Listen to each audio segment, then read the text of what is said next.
நடிகர் கவுண்டமணியுடைய மனைவி சாந்தி உடல்நலக்குறைவு காரணமா இன்னைக்கு காலையில 10:30 மணி அளவுல காலமாக இருக்காங்க. சென்னை தேனாம்பேட்டையில இருக்கிற இல்லத்துல அவங்களுடைய உடல் அஞ்சலிக்காக வைக்கப்பட்டிருக்கு. தமிழ் சினிமாவில் காமெடி கிங்னு பலராலும் கொண்டாடப்படும் நடிகர் தான் கவுண்டமணி. 80s காலகட்டத்தில் சினிமாவில் அறிமுகமாக இருந்தாலும் 90s காலகட்டத்தில் அதிகமான திரைப்படங்களை பலரையும் சிரிக்க வச்சிருக்காரு. அந்த காலத்தில் செந்தில் அண்ட் கவுண்டமணியுடைய காமெடிக்காகவே பல திரைப்படங்கள் ஹிட் ஆகியிருக்கு.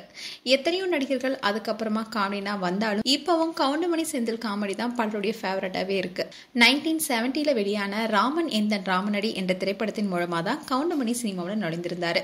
1971 வெளியான தேனும் பாலும் என்ற திரைப்படத்துல சுப்பிரமணி என்ற கேரக்டர் நடித்திருந்தாரு. ஆரம்ப காலகட்டத்தில் காமெடினா நடித்துக் கொண்டிருந்த இவர் ஒரு சில திரைப்படங்களை வினலாவும் நடிச்சிருந்தாரு. அதோட பல படங்களை காதலர்களுக்கு உதவு போன்ற கேரக்டர்ல கவுண்டமணி நடிச்சிருப்பாரு. அதே மாதிரிதான் அவருடைய நிஜ வாழ்க்கையிலையும் காதல் திருமணம் செஞ்சிருந்தாரு. 1963 சாந்தி என்பவரை கவுண்டமணி காதலிச்சு திருமணம் செஞ்சுக்கிட்டாரு. இந்த தம்பதிக்கு செல்வி அண்ட் சுமித்ரான்னு 2 மகள்கள் இருக்காங்க. சில நாட்களாவே சாந்தி உடல்நலக்குறைவுனால இருந்திருக்காங்க. தன்னுடைய 67வது வயதுல இன்னைக்கு காலமாக இருக்காங்க.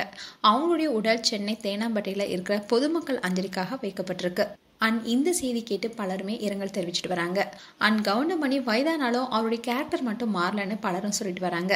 அதே மாதிரி பல வருடங்களாக கவுண்டமணியுடைய நிலம் ஒன்று பிரச்சனையில இருந்ததாகவும் சமீபத்துல தான் அந்த வழக்கு கவுண்டமணியுடைய குடும்பத்திற்கு சார்பாக நீதி கிடைச்சிருக்கணும். அதோட தன்னுடைய குடும்பத்தை அதிகமா வெளியில காட்டாம மறைச்சு வச்சிருந்தாரு கவுண்டமணி. இன்றையதான் கவுண்டமணியுடைய மனைவியின் மரணத்திற்கு திரைப்பிரபலங்கள் பலருமே வருத்தம் தெரிவிச்சுட்டு வராங்க. மேலும் கவுண்டமணி குறித்து உங்களுடைய கருத்துக்களை கமெண்ட் செக்ஷன் சொல்லுங்க. இது போன்ற வீடியோஸை பார்க்க நியூஸ் தமிழ் கிட்ஸ் சேனலை சப்ஸ்கிரைப் பண்ணுங்க. மறக்காம நோட்டிபிகேஷன் பட்டனை கிளிக் பண்ணுங்க.